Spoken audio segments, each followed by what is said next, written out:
এই কেকটা যিনি অর্ডার দিয়েছিল সেই দিদি ছিল আমার রিপিট কাস্টমার আর ভীষণই মিষ্টি একটা দিদি। এবারে দিদি কেকটা নিয়েছিল দিদির বাবার বার্থডের জন্য। আর আমার লোকেশন থেকে দিদির লোকেশনটা বেশ অনেকটাই দূরে। তো দিদি প্রত্যেকবারই যতবার নেয় আমার লোকেশনেই আনতে আসে।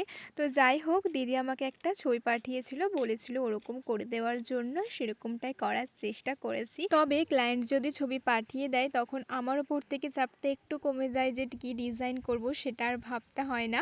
তো যাই হোক এখানে কেকটা ছিল একদমই সিম্পলের মধ্যে, কোনো রকম তেমন ডেকোরেশনই ছিল না, একদম সিম্পলের মধ্যেই ডেকোরেশনটা ছিল।